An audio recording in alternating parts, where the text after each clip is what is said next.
ಆತ್ಮೀಯ ವೀಕ್ಷಕ ಮಿತ್ರರೇ, ಡಿಟೆಕ್ಟಿವ್ ಲೆಜೆಂಡ್ ಯೂಟ್ಯೂಬ್ ಚಾನಲ್ಗೆ ಸ್ವಾಗತ ಸುಸ್ವಾಗತ. ಓಪನ್ ಟಾಕ್ ವಿಶೇಷ ವಿಶ್ಲೇಷಣೆಗೆ ಮತ್ತೊಮ್ಮೆ ತಮ್ಮೆಲ್ಲರಿಗೂ ಸ್ವಾಗತ ಸುಸ್ವಾಗತ. ಡಿಟೆಕ್ಟಿವ್ ಲೆಜೆಂಡ್ ಇದು ಸತ್ಯ, ನ್ಯಾಯ, ನೀತಿ, ಧರ್ಮಗಳ ಪ್ರತೀಕ. ಇಡೀ ಜಗತ್ತನ್ನ ಸೃಷ್ಟಿಸಿರ್ತಕ್ಕಂತ ದೇವರು ಈ ಭೂಮಂಡಲವನ್ನ, ಆಕಾಶ ಮಂಡಲವನ್ನ, ಎಲ್ಲ ಜನಾಂಗಗಳನ್ನ, ಮಾನವ ಕುಲವನ್ನ, ಬೆಟ್ಟ ಗುಡ್ಡಗಳನ್ನ, ಸಮುದ್ರವನ್ನ, ಹಳ್ಳ ಕೊಳ್ಳಗಳನ್ನ, ದವಸ ಧಾನ್ಯಗಳನ್ನ, ಗೆಡ್ಡೆ ಗೆಣಸುಗಳನ್ನ ಎಲ್ಲವನ್ನ ಸೃಷ್ಟಿ ಮಾಡಿರ್ತಕ್ಕಂತ ದೇವರು ಇಸ್ರೇಲ್ ದೇಶವನ್ನ ವಾಗ್ದಾನ ಮಾಡಿ ಈ ಭೂಮಿಯ ಮೇಲೆ ವಿಶೇಷವಾಗಿ ಪ್ರತಿಷ್ಠಾಪನೆಯನ್ನ ಮಾಡಿದ್ದಾರೆ. ಏಕೆ ನಾನು ಇವತ್ತು ಭಾರತದ ಪುಣ್ಯ ಭೂಮಿಯಲ್ಲಿ ನಿಂತುಕೊಂಡು ಇವತ್ತು ಜಗತ್ತಿನ ಸೃಷ್ಟಿಕರ್ತನಾಗಿರ್ತಕ್ಕಂಥ ದೇವರು ವಾಗ್ದಾನ ಮಾಡಿ ಈ ಭೂಲೋಕದಲ್ಲಿ ಇಸ್ರೇಲ್ ಅನ್ನುವಂಥ ದೇಶವನ್ನ ಪ್ರಾಮಿಸ್ ಲ್ಯಾಂಡ್ ಅಂತ ಕರೀತಾರೆ. ಅಂದ್ರೆ ವಾಗ್ದಾನ ಮಾಡಿರ್ತಕ್ಕಂಥ ಒಂದು ದೇಶ ಅಂತ ಕರೀತಾರೆ. ಇವತ್ತು ಭಾರತ ದೇಶಕ್ಕೂ ಇಸ್ರೇಲ್ ದೇಶಕ್ಕೂ ಇರ್ತಕ್ಕಂಥ ಸ್ನೇಹ, ಬಾಂಧವ್ಯ ಮತ್ತು ಇಸ್ರೇಲ್ ದೇಶದ ಮತ್ತೆ ಭಾರತ ದೇಶದ ಮಧ್ಯೆ ಎಷ್ಟರ ಮಟ್ಟಿಗೆ ಸ್ನೇಹ ಬಾಂಧವ್ಯಗಳು ಬೆಳೆದು ನಿಂತಿದ್ದಾವೆ ಅನ್ನೋದಾದರೆ ಅದಕ್ಕೆ ಈ ದೇಶದ ಪ್ರಧಾನ ಮಂತ್ರಿಗಳಾಗಿರ್ತಕ್ಕಂಥ ನರೇಂದ್ರ ಮೋದಿರವರು ಕಾರಣ ಅಂತಕ್ಕಂಥ ವಿಚಾರವನ್ನು ನಾನು ಕೆಲವೇ ನಿಮಿಷಗಳಲ್ಲಿ ತಮ್ಮ ಮುಂದೆ ಪ್ರಸ್ತಾಪ ಮಾಡ್ತೀನಿ. ಇವತ್ತು ಇಸ್ರೇಲ್ ದೇಶವನ್ನು ಆಡಳಿತ ಮಾಡ್ತಾ ಇರ್ತಕ್ಕಂಥದ್ದು ಬೆಂಜಮಿನ್ ನ್ಯಾತನ್ಯಾಹು ಅಂತಕ್ಕಂಥ ಇಸ್ರೇಲ್ ದೇಶದ ಪ್ರಧಾನಿ ಅನ್ನುವಂಥದ್ದು ಒಂದು ವಿಚಾರ ಇಡೀ ಜಗತ್ತಿಗೆ ಗೊತ್ತಿರತಕ್ಕಂಥದ್ದು. ಅದರಲ್ಲೂ ಮಧ್ಯಪ್ರಾಚ್ಯ ರಾಷ್ಟ್ರಗಳಲ್ಲಿ ಇಸ್ರೇಲ್ ದೇಶ ಅಂತಕ್ಕಂಥದ್ದು ನೂರಾರು ಸಾವಿರಾರು ಯುದ್ಧಗಳನ್ನ ಮಾಡಿ ಇವತ್ತು ಇಸ್ರೇಲ್ ದೇಶ ಇಡೀ ವಿಶ್ವದ ಭೂಪಟದಲ್ಲಿ ಅತ್ಯಂತ ಶಕ್ತಿಶಾಲಿಯಾಗಿರ್ತಕ್ಕಂಥ ಒಂದು ದೇಶವಾಗಿದ್ರೂ ಕೂಡ ಇವತ್ತು ಇಸ್ರೇಲ್ ದೇಶದ ಮೇಲೆ ನಿರಂತರವಾಗಿ ಯುದ್ಧಗಳು ನಡೀತಾನೇ ಇದ್ದಾವೆ. ಆದರೂ ಕೂಡ ಇಸ್ರೇಲ್ ದೇಶ ಇಷ್ಟೇಕೆ ಶಕ್ತಿಶಾಲಿಯಾಗಿದೆ ಅನ್ನೋದಾದರೆ ಇಡೀ ಜಗತ್ತನ್ನು ಸೃಷ್ಟಿ ಮಾಡಿರ್ತಕ್ಕಂಥ ಸೃಷ್ಟಿಕರ್ತನಾಗಿರ್ತಕ್ಕಂಥ ದೇವರು ಇಸ್ರೇಲ್ ದೇಶದ ಒಳಗಡೆ, ಇಸ್ರೇಲ್ ದೇಶದ ಬೆಟ್ಟ ಗುಡ್ಡಗಳಲ್ಲಿ ಅವರು ಸಂಚರಿಸ್ತಾ ಇರ್ತಕ್ಕಂಥದ್ದು ಮತ್ತು ಇಸ್ರೇಲ್ನ ಏನು ಸುತ್ತಮುತ್ತ ಇರ್ತಕ್ಕಂಥ ಸಮುದ್ರದ ಮೇಲೆ ಅವರು ನಡೆದು ಹೋಗ್ತಾ ಇರ್ತಕ್ಕಂಥದ್ದು ಕೂಡ ಇವತ್ತು ವಿಶ್ವದ ಏನು ಜಗತ್ತಿನ ದೇವರ ಭಕ್ತರ ಗಮನದಲ್ಲಿರ್ತಕ್ಕಂಥದ್ದು ನಮ್ಮೆಲ್ಲರ ಗಮನದಲ್ಲಿದೆ. ಮತ್ತೊಂದು ವಿಷಯವನ್ನ ಇಲ್ಲಿ ಪ್ರಸ್ತಾಪ ಮಾಡಿದ್ರೆ, ಯಾಕೆ ಇವತ್ತು ಇಸ್ರೇಲ್ ದೇಶದ ಬಗ್ಗೆ ನಾನು ಮಾತನಾಡ್ತಿದ್ದೀನಿ ಅಂದ್ರೆ, ಇಸ್ರೇಲ್ ದೇಶವನ್ನ ಆಡಳಿತ ಮಾಡ್ತಾ ಇರ್ತಕ್ಕಂಥ ಇವತ್ತಿನ ಪ್ರಧಾನಿಗಳಾಗಿರ್ತಕ್ಕಂಥ ಬೆಂಜಮಿನ್ ನ್ಯಾತನ್ಯಾಹು ಅವರು ಇವತ್ತೇಗೆ ಮಧ್ಯಪ್ರಾಚ್ಯದಲ್ಲಿ ಅತ್ಯಂತ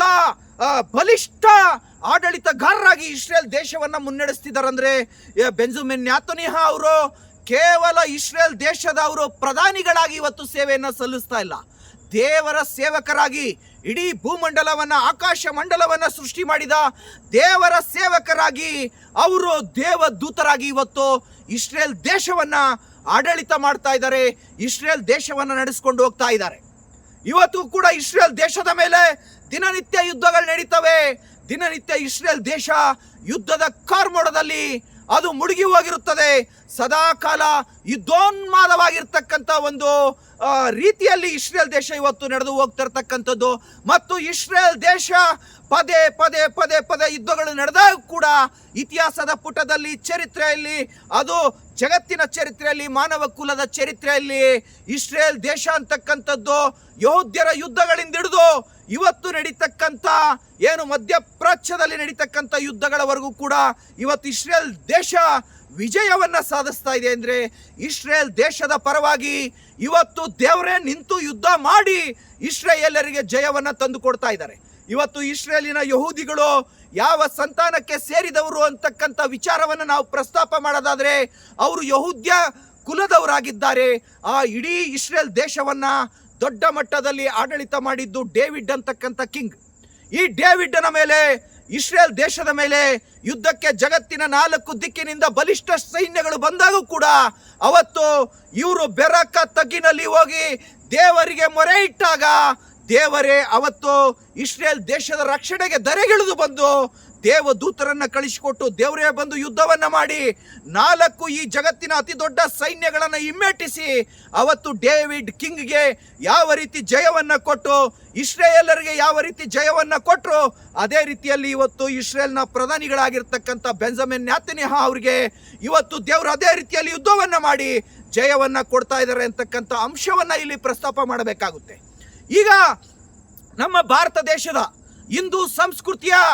ಉಳಿವಿಗಾಗಿ, ಹಿಂದೂ ಪರಂಪರೆಯ ಉಳಿವಿಗಾಗಿ, ಹಿಂದೂಗಳ ಉಳಿವಿಗಾಗಿ ಹಿಂದೂ ಸಾಮ್ರಾಟ ಚಕ್ರವರ್ತಿ ಎಂದು ಭಾರತದಲ್ಲಿ ಕೋಟ್ಯಾಂತರ ಜನರು ಇವತ್ತು ಏನು ಛತ್ರಪತಿ ಶಿವಾಜಿ ಮಹಾರಾಜರನ್ನ ಭಾರತ ದೇಶದಲ್ಲಿ ಆಡಿ ಹೊಗಳಿ ಕೊಂಡಾಡ್ತಾರೆ. ಮತ್ತು ಭಾರತ ದೇಶದ ಚರಿತ್ರೆ, ಇತಿಹಾಸ, ಪರಂಪರೆ ಅಂತಕ್ಕಂಥದ್ದು ಛತ್ರಪತಿ ಶಿವಾಜಿ ಮಹಾರಾಜರನ್ನ ಎಂದಿಗೂ ಮರೆಯುವಂತಿಲ್ಲ. ಏಕೆಂದರೆ ಅವತ್ತು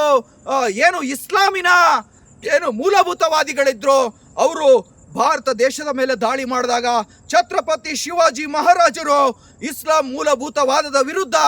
ದೊಡ್ಡ ಮಟ್ಟದಲ್ಲಿ ಹೋರಾಟವನ್ನ ಮಾಡಿ ಭಾರತದ ಈ ಒಂದು ರಾಜಕೀಯ ಚರಿತ್ರೆಯ ಮಟ್ಟಿಗೆ ಛತ್ರಪತಿ ಶಿವಾಜಿ ಮಹಾರಾಜರು ಇವತ್ತು ಇಡೀ ದೇಶದಲ್ಲಿ ಅತ್ಯಂತ ಉನ್ನತವಾಗಿರ್ತಕ್ಕಂಥ ಮೇರು ವ್ಯಕ್ತಿತ್ವದ ಒಂದು ಚರಿತ್ರೆಯನ್ನು ನಿರ್ಮಾಣ ಮಾಡಿದ್ದಾರೆ, ಇತಿಹಾಸವನ್ನು ನಿರ್ಮಾಣ ಮಾಡಿದ್ದಾರೆ. ಮತ್ತು ಹಿಂದೂ ಕುಲ ಬಾಂಧವರ ಏನು ಒಂದು ಚರಿತ್ರೆಯಲ್ಲಿ, ಇತಿಹಾಸದಲ್ಲಿ, ಪರಂಪರೆಯಲ್ಲಿ ಛತ್ರಪತಿ ಶಿವಾಜಿ ಮಹಾರಾಜರಿಗೆ ಅತ್ಯುನ್ನತವಾದ ಸ್ಥಾನಗಳನ್ನು ಈ ಭಾರತ ದೇಶದಲ್ಲಿ ನಾವು ಕೊಡುತ್ತಿದ್ದೇವೋ, ಅದೇ ರೀತಿಯಲ್ಲಿ ಇವತ್ತು ಮೋದಿರವರು ಕೂಡ ವಿಶ್ವದಾದ್ಯಂತ ತಮ್ಮ ರಾಜಕೀಯ ಛಾಪನ್ನು ಮೂಡಿಸೋದ್ರ ಮೂಲಕ ಇವತ್ತು ವಿಶ್ವದಲ್ಲಿ ಮೋದಿರವರ ಏನು ಅಂತಾರಾಷ್ಟ್ರೀಯ ಕಾನೂನುಗಳ ವಿಚಾರಗಳಿರ್ಬೋದು, ಅಂತಾರಾಷ್ಟ್ರೀಯ ಸಂಬಂಧಗಳ ವಿಚಾರಗಳಿರ್ಬೋದು, ರಾಜತಾಂತ್ರಿಕ ವಿಚಾರಗಳಿರ್ಬೋದು, ಮೋದಿ ಅಂತಕ್ಕಂಥ ಈ ಭಾರತ ದೇಶದ ಹೆಮ್ಮೆಯ ಪ್ರಧಾನಮಂತ್ರಿಗಳು ತೆಗೆದುಕೊಂಡಂತ ಅತ್ಯುತ್ತಮವಾಗಿರ್ತಕ್ಕಂಥ ತೀರ್ಮಾನಗಳು ಏನಿದ್ವು, ಆ ತೀರ್ಮಾನಗಳ ಪ್ರತಿಫಲವಾಗಿ ಇವತ್ತು ಇಸ್ರೇಲ್ ದೇಶದ ಮಧ್ಯೆ, ಭಾರತ ದೇಶದ ಮಧ್ಯೆ ಹಿಂದೆಂದಿಗಿಂತಲೂ ಅತ್ಯುನ್ನತವಾಗಿರ್ತಕ್ಕಂಥ ಸ್ನೇಹ, ಬಾಂಧವ್ಯ, ಸಹಕಾರಗಳು ಇವತ್ತು ಇಸ್ರೇಲ್ ಭಾರತ ಅಂತಕ್ಕಂಥ ಅತ್ಯಂತ ಆಪ್ತ ಮಿತ್ರ ರಾಷ್ಟ್ರಗಳಾಗಿ ಇವತ್ತು ಜಗತ್ತಿನಲ್ಲಿ ಇಸ್ರೇಲ್ ಅಂದರೆ ಭಾರತ, ಭಾರತ ಅಂದರೆ ಇಸ್ರೇಲ್ ಅನ್ನಷ್ಟರ ಮಟ್ಟಿಗೆ ಈ ದೇಶದೊಳಗಡೆ, ಆ ದೇಶದೊಳಗಡೆ ಒಂದು ದೇಶದ ಬಗ್ಗೆ ಏನು ಅಭಿಮಾನಗಳನ್ನು ಇಟ್ಕೊಂಡಿರ್ತಕ್ಕಂಥ ಕೋಟಿಗಟ್ಟಲೆ ಪ್ರಜೆಗಳು ಈ ಭಾರತ ದೇಶದಲ್ಲಿದ್ದಾರಲ್ಲ, ಅವರು ಮತ್ತೆ ಇಸ್ರೇಲ್ ದೇಶದಲ್ಲಿರ್ತಕ್ಕಂಥ ಲಕ್ಷಾಂತರ ಪ್ರಜೆಗಳು ಭಾರತವನ್ನು ಪ್ರೀತಿಸ್ತಕ್ಕಂಥದ್ದು, ಭಾರತದ ಪ್ರಜೆಗಳು ಕೋಟ್ಯಾಂತರ ಜನರು ಇಸ್ರೇಲ್ ದೇಶವನ್ನು ಪ್ರೀತಿಸ್ತಕ್ಕಂಥದ್ದು ಯಾವ ಕಾರಣಕ್ಕಾಗಿ ನಡೀತಿದೆ ಅಂದರೆ, ಈ ಜಗತ್ತನ್ನು ಸೃಷ್ಟಿ ಮಾಡಿರ್ತಕ್ಕಂಥ ದೇವರು ಭಾರತದ ಪ್ರಜೆಗಳ ಮಧ್ಯೆ ಮತ್ತು ಇಸ್ರೇಲ್ ದೇಶದ ಪ್ರಜೆಗಳ ಮಧ್ಯೆ ದೇವರು ಸ್ವತಃ ಒಂದು ಸೇತುವೆಯಾಗಿ ಕೆಲಸ ಮಾಡಿದ್ದಾರೆ, ಒಂದು ಅಣೆಕಟ್ಟಾಗಿ ಕೆಲಸ ಮಾಡಿದ್ದಾರೆ. ಮತ್ತು ಇಸ್ರೇಲ್ ದೇಶದ ಪ್ರಜೆಗಳ, ಭಾರತ ದೇಶದ ಪ್ರಜೆಗಳ ಹೃದಯ ಋನ್ಮಾನಗಳನ್ನು ಬೆಸೆತಕ್ಕಂಥ ಕೆಲಸವನ್ನ ಮಾಡಿದ್ದಾರೆ. ಮನಸ್ಸುಗಳನ್ನ ಒಂದು ಮಾಡ್ತಕ್ಕಂಥ ಕೆಲಸವನ್ನ ಈ ಜಗತ್ತಿನ ಸೃಷ್ಟಿಕರ್ತನಾಗಿರ್ತಕ್ಕಂಥ ದೇವರು ಮಾಡಿದ್ದಾರೆ ಅಂತಕ್ಕಂಥ ಮಾತನ್ನು ಈ ಸಂದರ್ಭದಲ್ಲಿ ಹೇಳೋದ್ರ ಜೊತೆಯಲ್ಲಿ ಇವತ್ತು ಇಸ್ರೇಲ್ ದೇಶಕ್ಕೆ ಹೋದ್ರೆ ಭಾರತದ ಹೆಮ್ಮೆಯ ಪ್ರಧಾನ ಮಂತ್ರಿಗಳಾಗಿರ್ತಕ್ಕಂಥ ನರೇಂದ್ರ ಮೋದಿರವರನ್ನ ಏಕೆ ಇಸ್ರೇಲ್ ದೇಶ ರತ್ನ ಗಂಬಳಿಯ ಸ್ವಾಗತವನ್ನ, ಸುಸ್ವಾಗತವನ್ನ ಬಯಸಿ ಮೋದಿರವರನ್ನ ಸನ್ಮಾನ ಮಾಡುತ್ತೆ ಅನ್ನೋದಾದ್ರೆ, ಭಾರತ ದೇಶದ ಪ್ರಧಾನ ಮಂತ್ರಿಗಳಾಗಿರ್ತಕ್ಕಂಥ ನರೇಂದ್ರ ಮೋದಿರವರು ಇಸ್ರೇಲ್ ದೇಶವನ್ನ ಪ್ರೀತಿಸ್ತಕ್ಕಂಥ ರೀತಿ ಮತ್ತು ಇಡೀ ಭಾರತದ ಕೋಟ್ಯಾಂತರ ಭಾರತೀಯರು ಇಸ್ರೇಲ್ ದೇಶವನ್ನ ಪ್ರೀತಿಸ್ತಕ್ಕಂಥ ರೀತಿಯನ್ನ ಅರ್ಥ ಮಾಡಿಕೊಂಡಿರ್ತಕ್ಕಂಥ ಇಸ್ರೇಲ್ ದೇಶದ ಪ್ರಜೆಗಳು ಮತ್ತು ಇಸ್ರೇಲಿನ ಪ್ರಧಾನ ಮಂತ್ರಿಗಳಾಗಿರ್ತಕ್ಕಂಥ ಬೆಂಜಮಿನ್ ನೇತನ್ಯಾಹು ಅವರು ಇವತ್ತು ಏನ್ ಮಾಡಿದ್ದಾರೆ, ಇಡೀ ನಮ್ಮ ಭಾರತ ದೇಶದ ಒಂದು ಸ್ನೇಹ ಬಾಂಧವ್ಯದ ಪ್ರತೀಕವಾಗಿ ಇಸ್ರೇಲ್ ದೇಶದಲ್ಲಿ ಹಿಂದೂಗಳ ಅತ್ಯುನ್ನತವಾಗಿರ್ತಕ್ಕಂಥ ಏನು ಚರಿತ್ರೆಯಲ್ಲಿ, ಇತಿಹಾಸದಲ್ಲಿ, ಪರಂಪರೆಯಲ್ಲಿ ಅತ್ಯುನ್ನತವಾಗಿರುವ ಸ್ಥಾನವನ್ನು ಪಡೆದಿರತಕ್ಕಂಥ ಛತ್ರಪತಿ ಶಿವಾಜಿ ಮಹಾರಾಜರ ಪ್ರತಿಮೆಯನ್ನ ಇಸ್ರೇಲ್ ದೇಶದಲ್ಲಿ ಪ್ರತಿಷ್ಠಾಪನೆಯನ್ನ ಮಾಡುವುದರ ಮೂಲಕ ಇಸ್ರೇಲ್ ದೇಶ, ಭಾರತ ದೇಶ ಈ ಎರಡು ಮಿತ್ರ ರಾಷ್ಟ್ರಗಳ ಏನು ಬಾಂಧವ್ಯವನ್ನ ಇನ್ನೂ ನೂರ್ಮಡಿಗೊಳಿಸ್ತಕ್ಕಂಥ ಕೆಲಸವನ್ನ ಇವತ್ತು ಇಸ್ರೇಲ್ ದೇಶ ಮಾಡೋದಕ್ಕೆ ಹೊರಟಿದೆ. ನಿಜಕ್ಕೂ ನಾನು ಇಸ್ರೇಲ್ ದೇಶಕ್ಕೆ ಭಾರತದ ಕೋಟ್ಯಾಂತರ ಹಿಂದೂಗಳ ಪರವಾಗಿ ಮತ್ತು ಭಾರತದ ಕೋಟ್ಯಾಂತರ ಭಾರತೀಯರ ಪರವಾಗಿ ಇಸ್ರೇಲ್ ದೇಶದ ಪ್ರಧಾನಮಂತ್ರಿಗಳಿಗೆ ಮತ್ತು ಇಸ್ರೇಲ್ ದೇಶದ ಸರ್ಕಾರಕ್ಕೆ ಮತ್ತು ಇಸ್ರೇಲ್ ದೇಶದ ವಿರೋಧ ಪಕ್ಷಗಳಿಗೆ ಮತ್ತು ಇಸ್ರೇಲ್ ದೇಶದ ನಾಗರಿಕರಿಗೆ ನಾನು ಭಾರತದ ಪರವಾಗಿ ಛತ್ರಪತಿ ಶಿವಾಜಿ ಮಹಾರಾಜರ ಪ್ರತಿಮೆಯನ್ನ ಅಲ್ಲಿ ಪ್ರತಿಷ್ಠಾಪನೆ ಮಾಡ್ತಿರೋದಕ್ಕಾಗಿ ಇಸ್ರೇಲ್ ದೇಶದಲ್ಲಿ ನಾನು ಕೋಟ್ಯಾನು ಕೋಟಿ ಧನ್ಯವಾದಗಳನ್ನು ತಿಳಿಸ್ತೇನೆ ಮತ್ತು ಅನಂತ ಕೋಟ್ಯಾನು ಕೋಟಿ ಧನ್ಯವಾದಗಳನ್ನು ಮಗದೊಮ್ಮೆ ನಾನು ಇಸ್ರೇಲ್ ದೇಶಕ್ಕೆ ತಿಳಿಸ್ತೀನಿ ಅಂತಕ್ಕಂಥ ಮಾತನ್ನ ಈ ಸಂದರ್ಭದಲ್ಲಿ ಮಾತಾಡೋದ್ರ ಜೊತೆಯಲ್ಲಿ ನಿಜಕ್ಕೂ ಕೂಡ ಇವತ್ತು ಇಸ್ರೇಲ್ ದೇಶ ಯಾವ ರೀತಿ ದೇಶದ್ರೋಹಿಗಳ ವಿರುದ್ಧ, ಭಯೋತ್ಪಾದಕರ ವಿರುದ್ಧ, ಅದರಲ್ಲೂ ವಿಚಿತ್ರಕಾರಿ ಶಕ್ತಿಗಳ ವಿರುದ್ಧ ಹೋರಾಟವನ್ನ ಮಾಡ್ತಾ ಹೋಗ್ತಾ ಇದೆ ಈ ಪ್ರಪಂಚದಲ್ಲಿ. ಅದೇ ಮಾದರಿಯಲ್ಲಿ ಇವತ್ತು ಭಾರತ ದೇಶದ ರಾಜತಾಂತ್ರಿಕ ನಡೆನುಡಿಗಳು ಮತ್ತು ಅಂತಾರಾಷ್ಟ್ರೀಯ ಕಾನೂನುಗಳು, ಅಂತಾರಾಷ್ಟ್ರೀಯ ಸಂಬಂಧಗಳನ್ನ ನಾವು